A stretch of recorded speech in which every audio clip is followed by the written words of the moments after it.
It's a pleasure to have you. The NLC affiliates are given strike notices should Ajero be arrested, not just in Nigeria. Off our shores, the US-based union have petitioned the Nigerian embassy, faulting the perceived harassment and persecution of trade unions and their leaders in Nigeria. We also know that Amnesty International, International Trade Union, what do you make of this show of solidarity?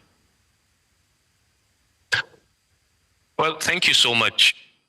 First of all, this show of solidarity tells you that the attempt, I don't know that say by the federal government or by the regime that is currently in place to arrest the NLC leader is unpopular, is unwelcome, and to a large extent is unfounded, I would say. Because clearly, as some people would ask, what specifically do you mean when you talk about terrorism financing, when you talk about treasonable felony, when you talk about subversion and all of the crimes they listed against him? So it appears to a large extent that even though I've never been so much of a fan of the industrial actions of the NLC, especially from the coming of this regime, but it appears to be the only body or the only aspect at the national level of our country that could basically question certain things, could basically reject certain things, could basically hold the government to account. Precisely, I'd say it's almost the last move at an absolute and a total state capture, where basically every aspect of the country is answerable to a particular individual, regardless what the consequences of the actions may be. So I think these organizations are doing more than what we would refer to as solidarity with Ajero, and more of a solidarity to what would appear to be the last hope of Nigerians, regardless how good or bad their outings have been as NLC. But I think that is basically what the solidarity is all about. It's not exactly about the individual. Much as I would say from the end of the government, it is not the individual per se, but basically whatever will be done to NLC to basically put whoever heads that place or the body itself in line with regards to what subsequently we get to face in the country or what we get to receive from the government. One of the accusations is that the federal government is using the police to try and undermine and intimidate NLC and its leadership with this allegation of financing terrorism. My guest yesterday on the news held similar view. He agrees that there is an effort to intimidate. I'm curious to your view. Do you believe that there is an effort to scuttle the NLC and the work that they are doing?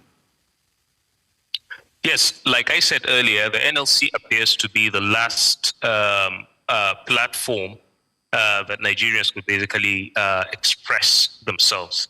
Now, I would agree with his submission, your guest yesterday, and equally build on what I began saying. When you look at, the judiciary, you look at the legislature, of course, the executive is already headed by, the president. And everybody in that cabinet, everybody appointed is definitely going to dance to that particular tune.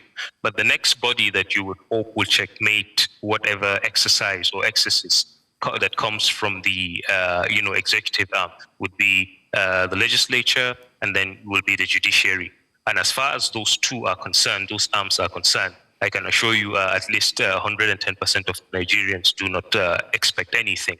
So now looking at the NLC, which, like I said, is the last resort or the body that has, that seemingly, appears to have the platform where Nigerians could basically express their grievance and all of that. Of course, people could do whatever they want to do without the NLC, but looking at it as, that Congress that would do so.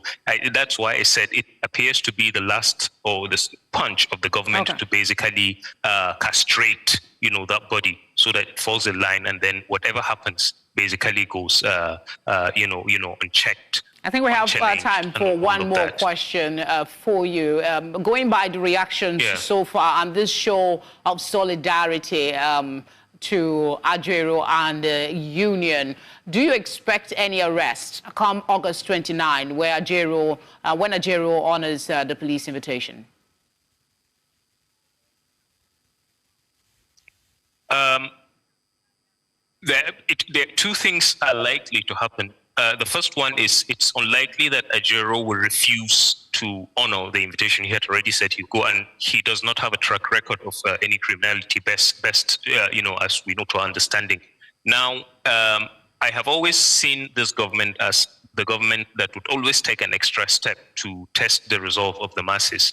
So yes, I do see a tendency of attempting to arrest him because they've done a couple of other things that have had far more profound impact on the masses than just arresting the NLC leader. So yes, I suspect they would want to arrest him, and getting away with that would simply mean the very last point of any mass action or any threats to any industrial action has now become ineffective against the government. So they would attempt to do that to dare whatever it is the rest of the unions threatening to do, to see whatever they would do. That's one thing. And then what other thing I suspect is that they are threatening to do so so that at least they get to summon him and then they get to put him in check. Maybe they threaten arrest just as a way of forcing him to just show up and then keeping, the label, the NLC and the rest of the unions in check. And I think it spells, thank you. Yeah, I was just trying to butt in. Thank you very much, as always, for speaking with us. We appreciate your time. All right. Thank you so much.